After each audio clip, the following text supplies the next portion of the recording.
Moving right along, our next presenter is Geoff Scott.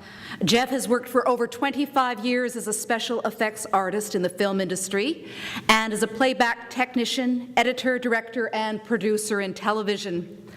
In 2005, he became head of post-production at Columbia Academy in Vancouver, where he instructed in all aspects of video production.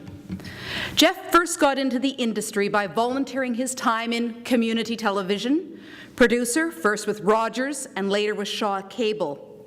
In the past year or so, Geoff has turned his attention to forming Tri-Cities Community Television. As many of you will know, he and his team film many local events, including our own Pecha Kucha night, and has broadcast them on Shaw TV. We're all very used to seeing Geoff behind a camera, but tonight I'd like to welcome him into the spotlight, up here on the stage. Welcome, Geoff Scott.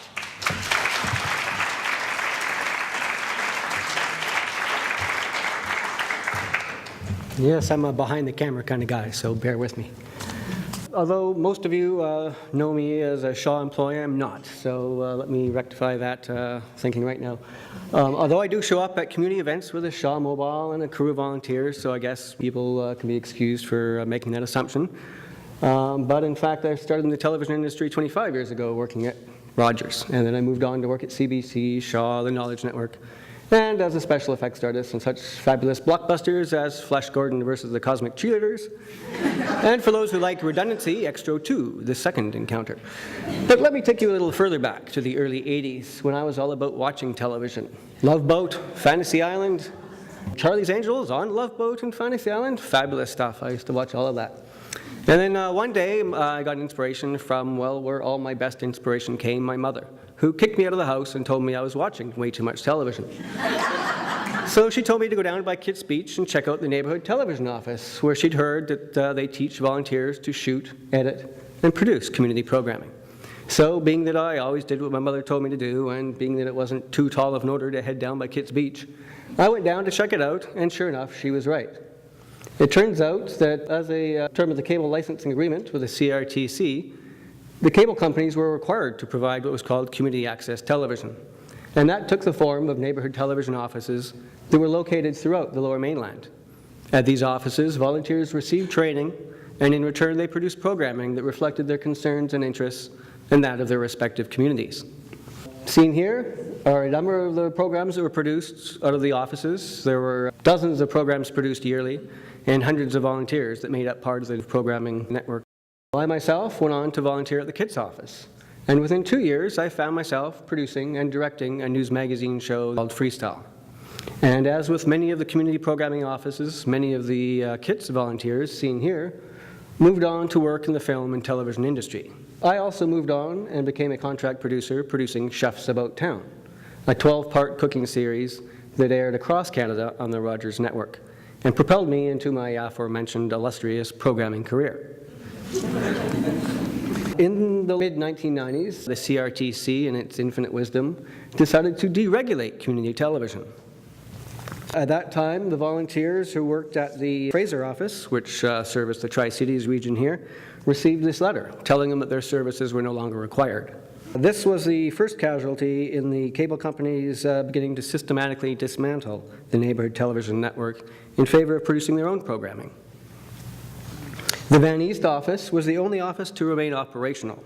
So throughout my career, I supported their efforts to keep community television alive by training their volunteers, by producing programming, and I eventually became one of their board of directors. Fast forward to 2006. I have left the production industry, and I'm now head of post-production at Columbia Academy in Vancouver.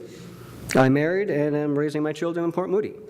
And the CRTC has once again obligated the cable companies to assist producers to produce programming on the community channel. So I've invested $5,000 in my own production equipment and started producing Tri-Cities magazine with the assistance of ICTV volunteers and my students at Columbia Academy. Seen here are some of the programs we cover, all sorts of community events in the Tri-Cities area, ranging from Golden Spike Days in Port Moody to Water's Edge Festival right here at the Evergreen Cultural Center, and the May Day Parade in Port Coquitlam.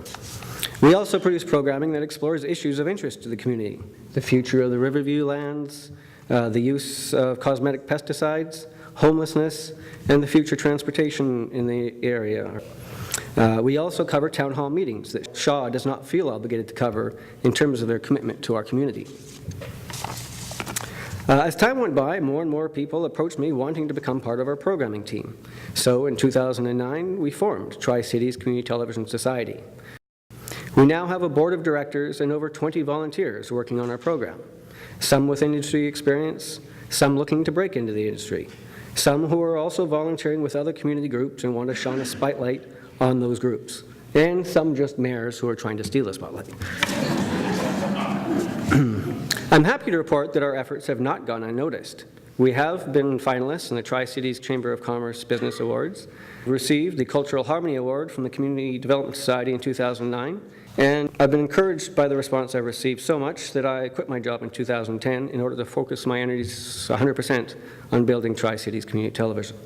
And we are currently looking for sponsors. I also wanted to mention that we received our very first funding contribution from the Coquitlam Society right here last week, so we're well on our way.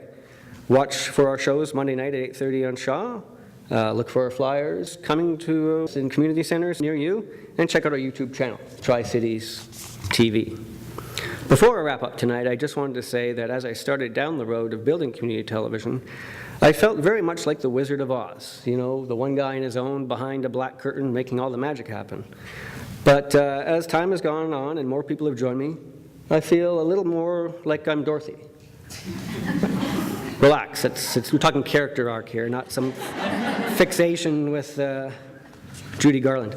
I guess I shouldn't carry on this analogy any further as to who on my board may be the other members of the Wizard of Oz. But just let me say that I look forward to receiving more funding in the future so I can spend a little more quality time with my family, get back to building robots and collecting Space Patrol cards, and I thank you for your time.